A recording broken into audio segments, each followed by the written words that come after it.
আসসালামু আলাইকুম। আশা করি সকলেই ভালো আছেন। ইসলামিক ব্যাংকে নিয়োগ বিজ্ঞপ্তি প্রকাশ করা হয়েছে। তো আমরা এটা সম্পর্কে আজকের ভিডিওতে দেখব। তো এটা হচ্ছে ৭ই অক্টোবর প্রকাশ করা হয়েছে। তো এটার কিন্তু অলরেডি আবেদন শুরু হয়েছে। আবেদন করা যাচ্ছে। তো এখানে কিন্তু বেশ কিছু পদসংখ্যা আছে। ১০১৭টি পদে কিন্তু বেশ কিছু ব্যাংকে নিয়োগ দেওয়া হবে। অর্থাৎ আ ইসলামিক ব্যাংক নিয়োগ দিবে। ইসলামিক ব্যাংক নিয়োগ দেওয়ার পরে তারা কিন্তু বেশ কিছু শাখা ব্যাংক যেগুলো আছে ইসলামিক ব্যাংকের আওতাধীন এই ব্যাংকগুলোতে কিন্তু নিয়োগ প্রদান করা হবে। তো আপনি চাইলে আবেদনের সময় ব্যাংক কিন্তু সিলেক্টেড করে দিতে পারবেন। তো যাই হোক আমরা এই সার্কুলারটা নিয়ে A to Z দেখব। এটা হচ্ছে ১০১৭ জন বিশাল পদসংখ্যা। তো কারা, কারা আবেদন করতে পারবে, আপনি কিভাবে আবেদন করবেন, আবেদনের প্রসেস, কত টাকা পেমেন্ট ফি দিতে হবে, শিক্ষাগত যোগ্যতা, এডুকেশনাল কোয়ালিফিকেশন গুলো সুন্দর করে দেওয়া আছে। আবেদনের যে প্রসেসটা এটাও কিন্তু সবকিছু এই সার্কুলারের মধ্যে দেওয়া আছে।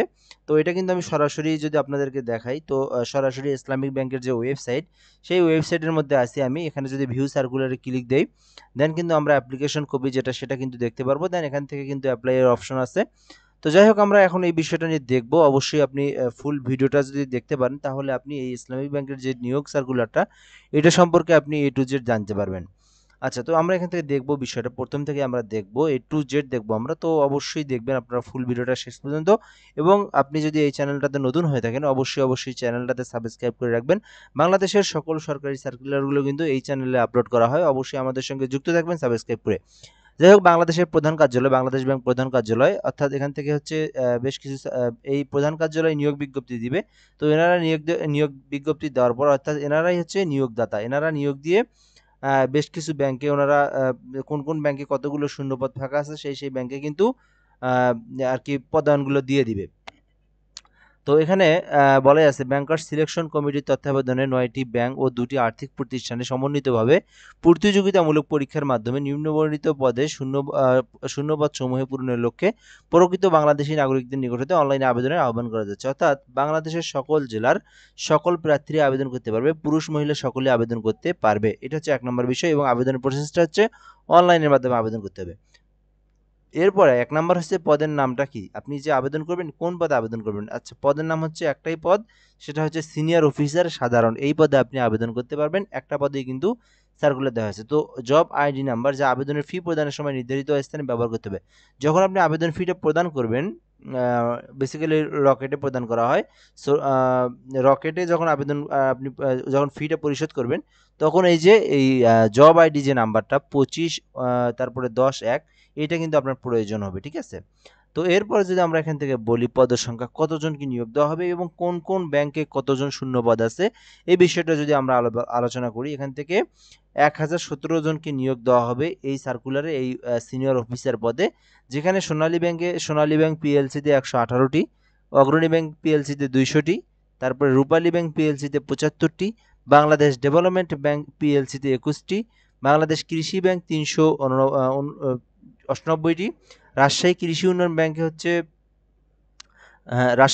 উন্নয়ন ব্যাংকে ৬টি, কর্মসংস্থান ব্যাংকে ১৮টি, প্রবাসী কল্যাণ ব্যাংকে ৩৭টি, হ্যাঁ? আচ্ছা, পল্লী সঞ্চয় ব্যাংকে ১০০ কত? ১১৪টি। তো তারপরে বাংলাদেশ হাউস বিল্ডিং ফাইন্যান্স কর্পোরেশনে ১৫টি। তারপরে ইনভেস্টমেন্ট কর্পোরেশন অফ বাংলাদেশে ১৫টি। তো এগুলো কিন্তু সবগুলোই ব্যাংকের নাম। এই ব্যাংকগুলো কিন্তু ইসলামিক ব্যাংকের আওতাধীন মানে আওতাধীন আরকি। তো সকল ব্যাংকই আওতাধীন। তারপরেও এই ব্যাংকের যে শাখা আরকি ইসলামিক ব্যাংকের।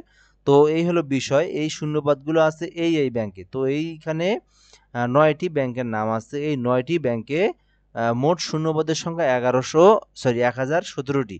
সো এই ১০১৭টি আ সিনিয়র অফিসার নিয়োগ দেওয়া হবে। সো যারা আবেদন করবেন এই বিষয়টা আমরা দেখাবো যে কি, কি শিক্ষাগত যোগ্যতা হলে আপনি আবেদন করবেন এবং পেমেন্টটা কত হবে, আপনার বেতনটা কত হবে। তো বেতন স্কেল ২০১৫ অনুযায়ী ২২,০০০ থেকে ৫৩,০০০ টাকা কিন্তু আপনার বেতন হবে, হ্যাঁ? এছাড়াও কিন্তু আপনি অন্যান্য যে সুযোগ সুবিধাগুলো এগুলো আপনি পেয়ে যাবেন। তো ৫ নম্বরে এখানে দেওয়া আছে শিক্ষাগত যোগ্যতা। খুবই ইম্পোর্টেন্ট। এই বিষয়টা যদি আপনি বোঝেন তাহলে আপনি আশা করি এই সার্কুলারটা সম্পর্কে জানতে পারবেন। অর্থাৎ এই বিষয়টি হচ্ছে সবথেকে গুরুত্বপূর্ণ। আপনার এডুকেশনাল কোয়ালিফিকেশনটা দেখতে হবে। এইটার সঙ্গে যদি সবকিছু ঠিকঠাক থাকে দেন আপনি আবেদনের প্রসেসে যেতে পারবেন। তার আগে যাওয়ার প্রয়োজন নেই। তো যাই হোক দেখি আমরা এখান থেকে কি বলা আছে। শিক্ষাগত যোগ্যতা ১ নম্বরে যে বিষয়টা বলা আছে ক নাম্বারে সেটা হচ্ছে স্বীকৃতি বিশ্ববিদ্যালয় হইতে যে কোনো বিষয়ে স্নাতকোত্তর ডিগ্রি অথবা 4 বছর মেয়াদি স্নাতক সম্মান ডিগ্রি থাকতে হবে। আচ্ছা, এই বিষয়টাকে আমরা বলি, প্রতিটা পার্ট বাই পার্ট সুন্দর করে আপনাদেরকে বুঝে দেওয়ার চেষ্টা করব। তো এখানে কি বলছে, স্বীকৃতি বিশ্ববিদ্যালয়, সেটা হোক ন্যাশনাল ইউনিভার্সিটি বা পাবলিক যেটাই হোক, তো স্বীকৃতি বিশ্ববিদ্যালয় হতে যে কোনো বিষয়, আপনার যে কোনো বিষয় হলেই হলো, আপনার সাবজেক্ট যেটাই যেটাই হোক সমস্যা নাই, স্নাতক স্নাতকোত্তর ডিগ্রি তার মানে কি বুঝলাম এখানে, যারা ডিগ্রি পাস করছেন 3 বছরের তারা আবেদন করতে পারবে না। বিষয়টা বোঝার চেষ্টা করেন, যদি লেখা থাকতো সমমানের ডিগ্রি বা শুধু ডিগ্রি সমমান, তাহলে ডিগ্রি পাস যারা তারা আবেদন করতে পারতো 3 বছর মেয়াদি।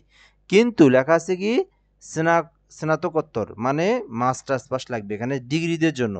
আমি ভালো করে বুঝাচ্ছি, ডিগ্রি যারা তাদের জন্য অবশ্যই মাস্টার্স পাস লাগবে। যারা 3 বছর মেয়াদি ডিগ্রি তাদের জন্য এটা বলতেছি, তাদেরকে মাস্টার্স পাস করতে হবে। আচ্ছা, এরপরে যদি আমরা বলি 4 বছর মেয়াদি যারা অনার্স করছে, স্নাতক যেটা বলি আমরা গ্রাজুয়েশন, 4 বছর মেয়াদি যারা অনার্স করছে তারা আবেদন করতে পারবে, তাদেরকে মাস্টার্স পাসের প্রয়োজন নেই। আবার ডিগ্রিরও কিন্তু 4 বছর মেয়াদি কোর্স আছে, তো যারা ডিগ্রি থেকে 4 বছর মেয়াদি কোর্স করছে তারা আবেদন করতে পারবে। আর অনার্সের যারা, তারাও আবেদন করতে পারবে। শুধু যারা 3 বছর মেয়াদি ডিগ্রি করছে তাদের জন্য মাস্টার্স পাস লাগবে। আশা করি আপনি এই ক নম্বরের যে বিষয়টা, এইটা আপনি বুঝতে পেরেছেন সুন্দরভাবে। খ নম্বরে যে বিষয়টা বলা আছে, মাধ্যমিক স্কুল সার্টিফিকেট সমমান এবং তথ্য পর্যায়ের পরীক্ষা সমূহে ন্যূনতম দুটিতে প্রথম বিভাগ থাকতে হবে। মাধ্যমিক স্কুল সার্টিফিকেট কি বোঝাচ্ছে এখানে, যে সার্টিফিকেটে এসএসসি পর্যায়ে আর কি, তো তদুর্ধ্ব পর্যায়ের পরীক্ষা সমূহে ন্যূনতম দুটিতে প্রথম বিভাগ থাকতে হবে। অর্থাৎ প্রথম বিভাগ বা শ্রেণী যেটাই বলেন আপনি। গ্রেডিং পদ্ধতির ফলাফলের ক্ষেত্রে সরকারি নীতিমালা প্রযোজ্য হবে। আচ্ছা, এই বিষয়টা আমরা বুঝলাম। এরপরে আছে গ নম্বরে, কোনো পর্যায়ে তৃতীয় শ্রেণী বা বিভাগ গ্রহণযোগ্য হবে না। অর্থাৎ সেটা আপনি এসএসসি, এইচএসসি, গ্রাজুয়েশন, আপনার কোনোভাবেই তৃতীয় বিভাগ যদি আপনি পেয়ে থাকেন তাহলে আপনি আবেদন করতে পারবেন না বা আপনি এটার যোগ্য হবেন না। ঘ নম্বরে আছে, গ্রেডিং পদ্ধতিতে প্রকাশিত ফলাফলের ক্ষেত্রে শিক্ষা মন্ত্রণালয়ের যে তারিখ অনুযায়ী গ্রেডিং পদ্ধতি দেওয়া আছে, 2/6/2009 একবার নীতিমালা পরিবর্তন করা হয়েছে, সংশোধন করা হয়েছে 2/3/2010-এ। তারপরে প্রজ্ঞাপন অনুযায়ী এখানে দেওয়া আছে, স্মারক নং দেওয়া আছে, এই বিষয়গুলো আপনি দেখবেন। অনুযায়ী বর্তমানে প্রচলিত জিপিএ বা ক্ষেত্রমত সিজিপিএ এর বিপরীতে পূর্বের একম ও দ্বিতীয় বিভাগ শ্রেণী নিম্নরূপ নির্ধারিত হবে। অর্থাৎ সর্বশেষ যে নীতিমালা আছে গ্রেডিং পদ্ধতি, অর্থাৎ জিপিএ এর যেটা, সেটাই কিন্তু অনুসরণ করা হবে। আচ্ছা, এই বিষয়টা আমরা দেখলাম। এখন যদি আমরা এখান থেকে দেখি আরো সুন্দরভাবে, এই বিষয়টা আপনি বুঝবেন। উপরের এই বিষয়টা আপনার যদি না বোঝেন, এই যে খ নাম্বার থেকে ঘ নাম্বারটা, এটা আপনি নিচের দিকে বুঝবেন। তবে আশা করি এইটা বুঝতে পারছেন। এই ক নাম্বারটা আমি বুঝিয়ে দিতে পারছি আপনাদেরকে। তা আচ্ছা, এখান থেকে আমরা যদি বলি, দেখাই আপনাদেরকে, এসএসসি বা সমমান, সেটা হোক ভোকেশনাল, দাখিল বা জেনারেল, যেই হোক। সো এসএসসি এবং এইচএসসি সমমান পরীক্ষার ফলাফল ক্ষেত্রে অবশ্যই আপনাকে জিপিএ 3 পয়েন্ট থাকতে হবে। ঠিক আছে? তো জিপিএ 3 পয়েন্ট থাকতে হবে। এসএসসি, এইচএসসি অবশ্যই আপনাকে 3 পয়েন্ট থাকতে হবে। ঠিক আছে? তো এটাকে প্রথম বিভাগ বলা হচ্ছে। দ্বিতীয় বিভাগ যদি বলা হয়, এখানে 2 পয়েন্ট বা তার উপরে থাকতে হবে। 2 পয়েন্টের উপরে থাকলে বা 3 পয়েন্টের নিচে থাকলে সেটাকে বলা হয় দ্বিতীয় বিভাগ। ঠিক আছে? সো এর মধ্যে কিন্তু আপনাকে থাকতে হবে। এই বিষয়টা তারা একদম মানে ফর এক্সাম্পল ভাবে তারা এখানে দিয়ে দিছে। অর্থাৎ প্রথম বিভাগ এখানে বলা আছে যে জিপিএ 3 পয়েন্ট হলে প্রথম বিভাগ, মানে 3 পয়েন্টের উপরে, 3 পয়েন্ট থেকে মনে করেন 5 পয়েন্ট পর্যন্ত, তাই না? বেসিক্যালি হচ্ছে এসএসসি, এইচএসসি 5 পয়েন্টের মধ্যে আমাদের পরীক্ষা হয়। তো এখানে প্রথম বিভাগ কি হবে তাহলে আপনার এসএসসিতে, এইচএসসিতে প্রথম বিভাগ কি হবে? 3 পয়েন্টের উপরে। আপনি 2.99ও যদি পান তবুও আপনি দ্বিতীয় বিভাগ। তাহলে আপনি প্রথম বিভাগ কখন হবেন? 3 পয়েন্ট থেকে 5 পয়েন্টের মধ্যে, বা অর্থাৎ জিপিএ 5, 3 পয়েন্ট থেকে 5 পয়েন্টের মধ্যে আপনি প্রথম বিভাগ। আশা করি সুন্দরভাবে, এই বিষয়গুলো অনেকে বোঝে না, তো যার কারণে আমাদেরকেও আবেদন করার সময় হোয়াটসঅ্যাপে টেক্সট করে, পরে দেখি সে তার এডুকেশনাল কোয়ালিফিকেশন ঠিক নাই বা কম আছে, যার কারণে তাকে শুধু কষ্ট করে ইনফরমেশনগুলো দিল বা আমরাও তার সঙ্গে টেক্সট করলাম, পরবর্তীতে দেখা গেল যে তার মানে রেজাল্ট কম আছে। তো যাই হোক, এখানে যদি আমি একটু ভালো করে আপনাদেরকে বুঝাই দিতে পারি, তো আপনাদেরকে যদি কম থাকে বাস বাদ দাও, অন্য স্যারগুলো দেখেন, আপনি এটাতে দেখার প্রয়োজন নেই, তাই না? একদম স্বাভাবিক বিষয়। যাদের আছে তারা শুধু আবেদন করবে। তো এখান থেকে কি বলা আছে, মাধ্যমিক স্কুল সার্টিফিকেট বা এইচএসসি, আপনি এখান থেকে এসএসসি এইচএসসি ধরে নেন। গ্রেডিং পদ্ধতি প্রথম দুটিতে অবশ্যই কি হতে হবে, প্রথম বিভাগ। তার মানে এসএসসি এইচএসসিতে 3 পয়েন্টের উপরে থাকতে হবে। আশা করি বিষয়টা বুঝতে পারছেন। কি বলা আছে এখানে, মাধ্যমিকে অবশ্যই মাধ্যমিক বা সমমান, এখানে আপনি এসএসসি এইচএসসি ধরেন খ বিভাগ, খ নাম্বারটা, এখানে কি বোঝা গেল যে দুটিতেই কি থাকতে হবে, প্রথম বিভাগ থাকতে হবে, ঠিক আছে। তো তার মানে প্রথম বিভাগ কোনটা, 3 পয়েন্টের উপরে। আশা করি আপনি বুঝতে পারছেন বিষয়টা। অবশ্যই এসএসসি এইচএসসিতে, ডাইরেক্ট কথা, এসএসসি এইচএসসিতে 3 পয়েন্টের উপরে থাকতে হবে। আচ্ছা, এরপরে যদি আমরা বলি অনুমোদিত বিশ্ববিদ্যালয় কর্তৃক প্রদত্ত সিজিপি এর ক্ষেত্রে হয়তো বলা আছে যে বেসিক্যালি ডিগ্রি বা অনার্সের জেনারেলদের ক্ষেত্রে কি হয়ে থাকে, জিপিএ হচ্ছে 4 পয়েন্টের মধ্যে, তাই না? জিপিএ হচ্ছে 4 পয়েন্টের মধ্যে, সিজিপিএ কত পায়? আবার আপনার যারা মাদ্রাসা আছে, আলিয়া মাদ্রাসা, তাদের দেখবেন ফাজিল আবার হচ্ছে 5 পয়েন্টের মধ্যে তাদের পরীক্ষা হচ্ছে, হ্যাঁ? ভোকেশনালদের জন্য একেকটা একেক রকম আরকি। তো যাই হোক, আমরা এসএসসি, এইচএসসি তো বুঝতে পারছি। এখন যদি আমরা ডিগ্রি, অনার্স এনাদের দেখি, এখান থেকে বিষয়টা দেওয়া আছে। তো বেসিক্যালি আমাদের 4 পয়েন্টের মধ্যে যারা ডিগ্রি বা অনার্স 4 পয়েন্টের মধ্যে পরীক্ষা হয়, তো এখানে দেওয়াই আছে যে 4 পয়েন্টের মধ্যে যদি আপনার পরীক্ষা হয়, তাহলে 3 পয়েন্ট বা ততোর্ধ্ব থাকতে হবে, বা সরি হ্যাঁ, 4 পয়েন্টের মধ্যে 4 পয়েন্ট স্কেলে যদি হয়, তাহলে 3 বা ততোর্ধ্ব এবং 2.25 বা ততোর্ধ্ব বা 3 পয়েন্টের কম। অর্থাৎ 2.25 এর উপরে থাকতে হবে, 3 পয়েন্টের কম। আচ্ছা, 5 পয়েন্টের যদি স্কেল যদি আমরা এখানে বলি, অর্থাৎ সিজিপিএ যাদের হচ্ছে আপনার 5 পয়েন্ট, যারা হচ্ছে যেমন আলিয়া মাদ্রাসার কিন্তু 5 পয়েন্টের মধ্যে, আবার জেনারেলেরও কিছু কিছু ক্ষেত্রে 5 পয়েন্টের মধ্যে হয়ে থাকে। সেক্ষেত্রে প্রথম বিভাগ ধরা হয় কি 3.75। তাহলে এখানেও আপনার হচ্ছে এটার ক্ষেত্রেও কিন্তু আপনার সিজিপিএ 5, তাই না? 5 এর মধ্যে 3 পয়েন্ট পাইতে হবে অবশ্যই এসএসসি এইচএসসিতে। আর গ্রাজুয়েশনে যদি বলি অনার্স ডিগ্রিতে, এটাতেও কিন্তু আপনাকে প্রথম বিভাগ ধরা হচ্ছে 3 পয়েন্টের উপরে যদি আপনার থাকে, তাহলে আপনি এই সার্কুলারে আবেদন করতে পারবেন। আশা করি এই বিষয়টা সম্পর্কে আপনি জেনেছেন। এখানেও আবার দ্বিতীয় বিভাগ বলতে বোঝাচ্ছে এখানে 2.25 এর থেকে 3 পয়েন্ট পর্যন্ত দ্বিতীয় বিভাগ, আর 3 পয়েন্ট থেকে 4 পয়েন্ট পর্যন্ত প্রথম বিভাগ। আশা করি আপনি এই বিষয়টা জানতে পেরেছেন বা বুঝতে পেরেছেন। তো যাদের রেজাল্টগুলো ভালো, যাদের রেজাল্টগুলো 3 পয়েন্টের উপরে, তো তারাই এই সার্কুলারগুলোতে আবেদন করতে পারবে। তো যেহেতু বাংলাদেশ ব্যাংক আপনারা জানেন ব্যাংকের একটা জব, সো এখানে অবশ্যই আপনাদের এডুকেশনাল কোয়ালিফিকেশনটা একটু ভালো থাকতে হবে, মেধাবী থাকতে হবে।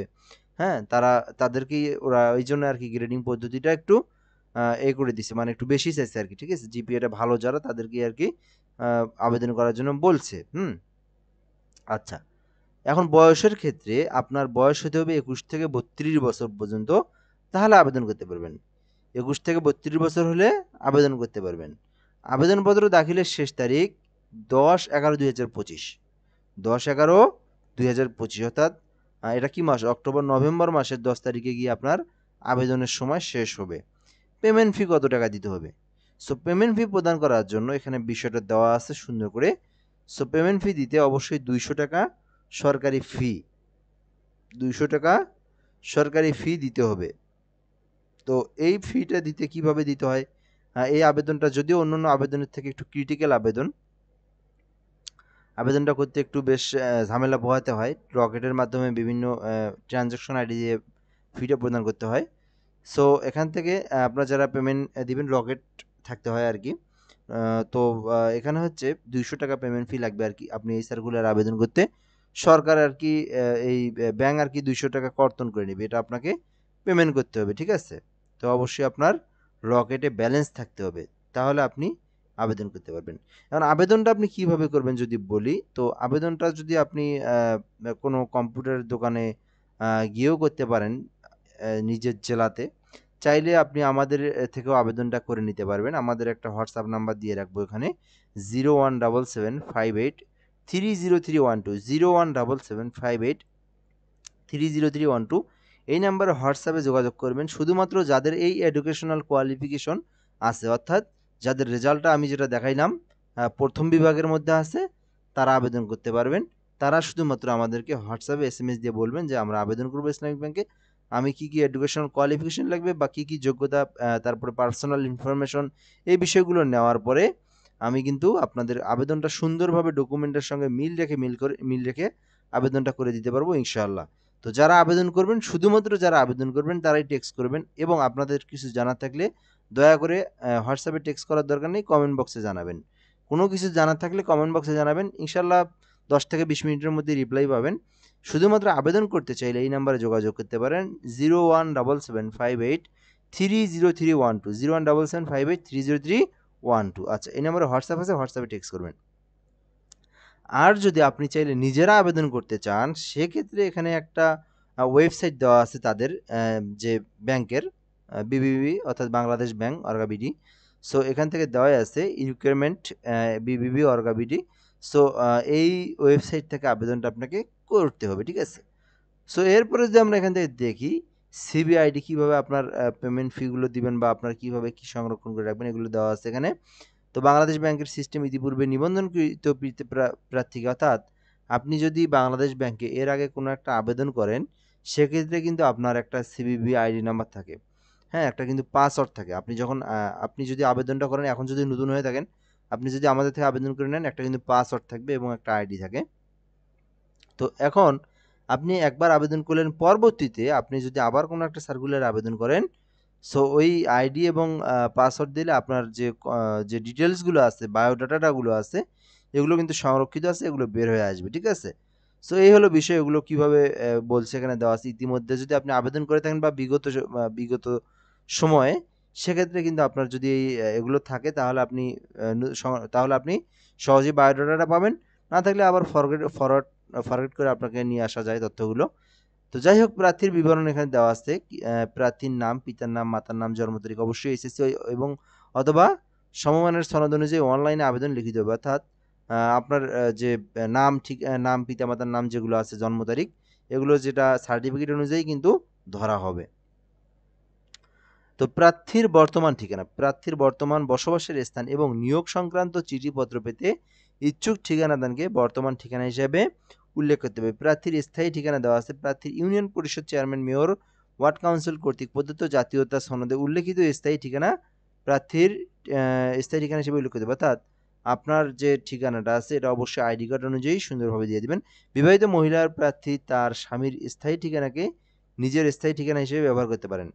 যারা মহিলারা যারা আবেদন করবেন, তো অনেক কি করে কি, মানে ওই বর্তমান ঠিকানা দেয় হচ্ছে হাজব্যান্ডের বাসা, আর হচ্ছে পার্মানেন্ট ঠিকানা দেয় হচ্ছে বাবার বাসা। তো ঠিকই আছে, কিন্তু এই ক্ষেত্রে এখানে বলে দেওয়া আছে যে হাজব্যান্ডের বাসাটাও আপনি স্থায়ী ঠিকানার মধ্যে দিতে পারেন, সমস্যা নেই এটা নিয়ে কোনো। যাই হোক, এটা আমরা বুঝলাম। এরপরে যদি আমরা বলি, তো ছবি লাগবে হচ্ছে 600x600 পিক্সেল। ফটোশপের মাধ্যমে দেখি আমার ফটোশপটা ওপেন করা আছে কিনা। হ্যাঁ, আছে। এই ক্রপ টুলে আসবেন, ক্রপ টুলে আসার পরে 600x600 পিক্সেলের ছবি তুলবেন, ঠিক আছে। ছবি আপনি ক্রপ করে কেটে নেবেন। স্বাক্ষরটা 300x80 পিক্সেলের কেটে নেবেন আপনারা। এগুলো আপনারা প্রসেস করে তারপরে অ্যাপ্লাই অপশনের মধ্যে যাবেন। অবশ্যই আপনি জেপিজি অথবা পিএনজি মোডে মানে সেভ করবেন। এই ফরম্যাটে আপনি সেভ করবেন, ঠিক আছে। আচ্ছা, এখানে সিবি আইডি নাম্বার উল্লেখপূর্বক স্ক্যানকৃত ছবি স্বাক্ষর, এই যে এখানে দেওয়া আছে জিপিজি অর্থাৎ জেপিজি অথবা জিআইএফ অথবা পিএনজি ফরম্যাটে আপনাকে সেভ করতে হবে এবং প্রার্থীর নিবন্ধিত ইমেইল info@bscs@bbborg.bd মেইলে প্রেরণ করতে হবে। তো অর্জিত ডিগ্রির ফলাফলের তারিখ, পরীক্ষার নিয়ন্ত্রণ কর্তৃক প্রকাশিত সংশ্লিষ্ট ডিগ্রি ফলাফল প্রকাশের তারিখ অবশ্যই উল্লেখ করতে হবে। বিদেশি ডিগ্রিধারী প্রার্থী যারা আছে, ও লেভেল, এ লেভেল পাস হলে দেশীয় সংশ্লিষ্ট শিক্ষা বোর্ড কর্তৃক, এগুলো দেখার প্রয়োজন নেই। এগুলো যারা হচ্ছে আপনার বাইরের দেশে লেখাপড়া করছে, তারা নিজেরা আবেদন করে নেবে, তাদের এই বিষয়গুলো তারা দেখে নেবে, সমস্যা নেই।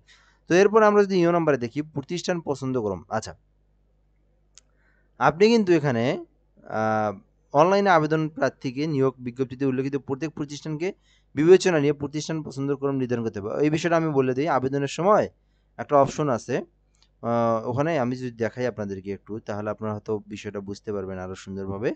সো এখানে আমরা যদি হয়ে আসলাম, হ্যাঁ, এই যেখান থেকে দেখাবো আপনাদেরকে, এটা হচ্ছে সার্কুলার। আমরা যদি একটু অ্যাপ্লাই নাও অপশনে যাই, যাওয়ার পরে এখান থেকে আমরা যদি দেখাই একটু বিষয়টা, এই যে এখানে আপনি হচ্ছে কোন ব্যাংক প্রথমে সিলেক্ট করবেন। দেখেন এখানে সার্কুলারটা আপনাদেরকে দেখাই,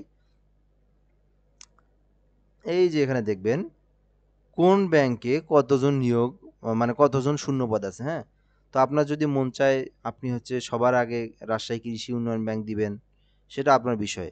আপনি যদি বলেন প্রথম আপনার চয়েস হচ্ছে এখানে হচ্ছে সবথেকে বড় কোনটা পদ, বড় মনে করেন হচ্ছে এই যে সোনালী ব্যাংক পিএলসি সবার প্রথমে দিবেন। তো এই বিষয়গুলো আপনি সিরিয়াল অনুযায়ী এখানে দিবেন, ঠিক আছে? এখানে সিরিয়াল অনুযায়ী দিবেন, এখানে সিলেক্ট করবেন, এই যে এইভাবে সিলেক্ট করবেন, তারপরে 2 নম্বরে কোনটা সিলেক্ট করবেন, 3 নম্বরে কোনটা সিলেক্ট করবেন, এই বিষয়গুলো এখানে বলা আছে। তো এরপরে এখান থেকে আমরা দেখি এখানে পছন্দ প্রতিষ্ঠান পছন্দক্রম দেওয়া আছে। অ্যাপ্লিকেশন ফি পেমেন্ট পদ্ধতি ডাচ বাংলা ব্যাংক পিএলসি এর মাধ্যমে ফিনান্সিয়াল সার্ভিস রকেট অ্যাপে বা ম্যানুয়াল পদ্ধতিতে বিল পে অপশন ব্যবহার করে ফি দিতে হবে, যেটা আমি একটু আগে বলে দিলাম। তো এক্ষেত্রে বিলের আইডি হিসাবে ব্যাংকের সিলেকশন কমিটেড স্ক্রিটেড কিরা স্ক্রিপ্টরাইট অথবা 499 সিলেক্ট করতে হবে। পরবর্তীতে যথাক্রমে সংশ্লিষ্ট জব আইডি নাম্বার, নিজ সিবিআইডি নাম্বারের একম অংশ, হাইফেন আগের অংশ, ফি পরিমাণ সহ প্রয়োজনীয় তথ্য ব্যবহার করে ফি প্রদান করতে হবে। ফি প্রদান করলে প্রার্থীর মোবাইলে মেসেজ অপশনে একটি ট্রানজ্যাকশন আইডি নাম্বার পাবেন। প্রাপ্ত ট্রানজ্যাকশন আইডি নম্বর ব্যবহার করে প্রার্থীকে অবশ্যই ক্রমিকে উল্লেখিত পদ্ধতিতে প্রাথমিকভাবে পেমেন্ট ভেরিফাই সম্পূর্ণ করতে হবে, অন্যথায় আবেদন অসম্পূর্ণ রয়ে যাবে। আচ্ছা, এই বিষয়টা যদি আপনারা না বোঝেন, এটা কাদের জন্য? এটা আপনাদের জন্য না। এটা যারা আপনি যদি নিজে আবেদন করেন তাহলে আপনি নিজের জন্য। যদি আপনি কারো থেকে আবেদন করে নেন সেটা তারা বুঝবে। তারা এই বিষয়টা জানবে। রকেটে আপনার পে বিল অপশন আছে। পে বিলের অপশন বিল পে অপশন আছে। ওখানে যাইতে হয়। যাওয়ার পরে তো 499 সিলেক্ট করতে হয়। দেন আপনার ব্যাংকের সিলেকশন আইডি আসবে। ওখান থেকে আপনার যে বিলের যে আইডি অর্থাৎ আইডি নাম্বার দিতে হয়। তারপরে আপনার সিবিআইডি নাম্বারটা দিতে হয়। তো দেওয়ার পরে তারপরে ৳200 সিলেক্ট করে আপনাকে কিন্তু পেমেন্ট ফিটা দিতে হয়। এই বিষয়টা আরকি আমি বলেই দিলাম আপনাদেরকে। তো আপনারা ওইখানে গেলে আপনারা বুঝতে পারবেন। তো আবেদন ফি পেমেন্ট পদ্ধতি সম্পর্কে বিস্তারিত জানতে একটা ওয়েবসাইট দেওয়া আছে, এখান থেকে আপনি দেখে নিতে পারেন। পেমেন্ট ভেরিফাই প্রার্থীকে ফি প্রদানের পর ট্রানজ্যাকশন আইডি থাকবে আপনার বাংলাদেশ ব্যাংকের রিকোয়ারমেন্ট সাইটে নির্দিষ্ট ফিল্ডে বসিয়ে পেমেন্ট ভেরিফাই সম্পূর্ণ করতে হবে। যে কোনো আবেদনকারী পেমেন্ট ভেরিফাই সম্পূর্ণ না করলে পরবর্তীতে এডমিট কার্ড ডাউনলোড করতে পারবেন না। ভুল জব আইডি বা ভুল সিবিআই আইডি ব্যবহারপূর্বক ফি জমা দিলে নির্দিষ্ট সময়ের মধ্যে পেমেন্ট ভেরিফাই না করলে আবেদন গ্রহণযোগ্য হবে না। এক্ষেত্রে আবেদন ফি ফেরত প্রদান সংক্রান্ত সমন্বয় করা সম্ভব হবে না। তো ট্র্যাকিং পেজ সংরক্ষক, পেমেন্ট ভেরিফাই এগুলো আপনার আ সমস্যা নেই, এগুলো পরে দেখলে হবে। সো এগুলো দেওয়া আছে এখানে অনলাইন আবেদনে প্রার্থীর পিতামাতার নাম, স্থায়ী ঠিকানা এগুলো সব নির্ভুলভাবে দিতে হবে, এগুলো বিষয় দেওয়া আছে। তো এরপরে আপনাকে যা দেওয়া আছে লিখিত পরীক্ষা, এখানে পরীক্ষার বিষয়টা এটা একটু দেখা প্রয়োজন মনে করি। তো প্রার্থীকে প্রাথমিক নির্বাচনে লিখিত মৌখিক পরীক্ষায় অংশগ্রহণ করতে হবে। এটা তো করতেই হবে। আবেদনগুলো তো অংশগ্রহণ করবেই। প্রার্থীকে অনলাইনে আবেদনের সময় কোনো কাগজপত্র প্রেরণ করতে হবে না। তো এইটাতে আবার একটু কাহিনী আছে। সেটা কি? আপনার হচ্ছে অন্যান্য আবেদনে যেমন আপনার সার্টিফিকেটের যে এমনিতে roll number, registration number, board এগুলো দেই, জিপিএ দেই। এটাতে আপনার সার্টিফিকেটটা কবে হচ্ছে পাবলিশড হইছে, ঠিক আছে? সেটা কিন্তু দিতে হয় আবার এখানে। অর্থাৎ আপনার সার্টিফিকেটের নিচে দেখবেন সার্টিফিকেট পাবলিশার যেদিন আর কি পাবলিশ হয় সেই ডেটটা দেওয়া আছে। সো ওই ডেটটা কিন্তু এখানে দিতে হয়। তো এই হলো বিষয়। অনলাইনে আবেদনে প্রার্থী কর্তৃক প্রদত্ত তথ্যের সঠিকতা যাচাই-বাছাইতে কোনো গুরুতর ত্রুটি ধরা পড়লে মৌখিক পরীক্ষায় অংশগ্রহণের সুযোগ দেওয়া হবে না। তাছাড়া মৌখিক পরীক্ষা শেষে প্যানেলে প্রস্তুতকালে কোনো প্রকার ত্রুটি পরিলক্ষিত হলে প্রার্থীকে প্যানেলভুক্ত করা হবে না। চাকরিরত প্রার্থীকে তার নিয়োগকারী কর্তৃপক্ষের পূর্বানুমোদনক্রমে আবেদন করতে হবে এবং মৌখিক পরীক্ষার দিন উক্ত অনুমোদনের কপি প্রদর্শন করতে হবে। নিয়োগের ক্ষেত্রে কোটা সংক্রান্ত সরকারি সর্বশেষ নীতিমালা। তো এখানে কিন্তু আপনার মুক্তিযোদ্ধা কোটা, এই কোটাগুলো কিন্তু আছে। যদি থেকে থাকে আপনারা ওগুলো দিয়ে দিয়েন, সমস্যা নেই। তো এই হলো বিষয়। এরপর যদি আমরা এখানে দেখি সংশ্লিষ্ট আর্থিক সংশ্লিষ্ট তাদের তার বিধানসমূহ তাকে চূড়ান্তভাবে নিয়োগ প্রদান করবে। শেষ তারিখ ও সময়ের জন্য অপেক্ষা না করে হাতে যথেষ্ট সময় নিয়ে আবেদনপত্র দাখিল প্রদান নির্ধারিত ফি প্রদান করতে হবে। অর্থাৎ এখন আপনি যদি ভাবেন কি এটা কি মাস? অক্টোবর। নভেম্বরের যা আপনি ৯ তারিখে করবেন। সেক্ষেত্রে কি দরকার? আপনি যদি এখন ভিডিওটা দেখেন, সো সার্কুলারটা আপনি এখন দেখে থাকলে এখনই আপনি আবেদন করেন বা আরো আপনি ২ দিন পরে করেন। ওই একদম শেষ তারিখের ভরসায় থাকার প্রয়োজন নাই। সো এই বিষয়টা তারা বলে দিয়েছে। এখানে পেমেন্ট ভেরিফাই সম্পূর্ণ করতে ট্র্যাকিং পেজটি হার্ড কপি বা সফট কপি আবার সংরক্ষণ করবেন। তো এই যে পেমেন্ট ভেরিফাই এই বিষয়গুলো আপনারা প্রতিটা অপশন যেগুলো আছে এগুলো আপনারা সংরক্ষণ করে রাখবেন। তো এটাই হলো বিষয়। স্বাক্ষরিত মিজানুর রহমান আকন, পরিচালক বিএসসিএস ও সদস্য সচিব বিএসসি। আশা করি আপনি সার্কুলারটা সম্পর্কে জেনেছেন বা বিষয়টা বুঝতে পেরেছেন। তো এখন আপনি চাইলে আমাদের থেকে যোগাযোগ করে আপনি আপনার আবেদনটা করে নিতে পারেন সুন্দরভাবে। সো এজন্য শুধুমাত্র শুধুমাত্র হোয়াটসঅ্যাপে এসএমএস দিবেন। No voice, no call, only text. শুধুমাত্র টেক্সট করবেন, কারণ আমাদের ফোন ধরতে গেলে কাজ করার একটু সমস্যা হয়ে যায়। আবার ভয়েস দিলে আবার ভয়েসটা শোনা বা আবার টেক্সট করা, এটা তো কষ্ট হয়ে যায়। একটু কষ্ট করে আপনি লিখে দিবেন, আমরা আপনার আবেদনটা সুন্দরভাবে করে দেব। একটু ধৈর্য সহকারে আমাদের সঙ্গে যুক্ত থাকবেন, এসএমএস দিয়ে একটু ধৈর্য ধারণ করবেন। সো এই জন্য আমাদের থেকে করে নিলে 01775830312 হোয়াটসঅ্যাপে যোগাযোগ করতে পারেন। যাদের এই শিক্ষাগত যোগ্যতা, আমি আবারও বলি, এই শিক্ষাগত যোগ্যতা যদি আপনার না থেকে থাকে 3 পয়েন্টের উপরে, তাহলে যোগাযোগ করার প্রয়োজন নাই। তাহলে আপনি অন্য একটা সার্কুলার দেখিয়ে অন্য সার্কুলারে আবেদন করিয়েন।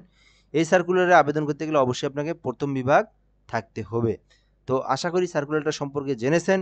এরকম সার্কুলার জানতে বা এইরকম বিষয়ে আমাদের চ্যানেলটাতে অবশ্যই সাবস্ক্রাইব করে রাখবেন। বাংলাদেশের সকল সার্কুলারগুলো আমরা এই চ্যানেলের মাধ্যমে আপলোড করে দিই। সো ভিডিও এ পর্যন্তই। ধন্যবাদ, ভালো থাকবেন। আসসালামু আলাইকুম।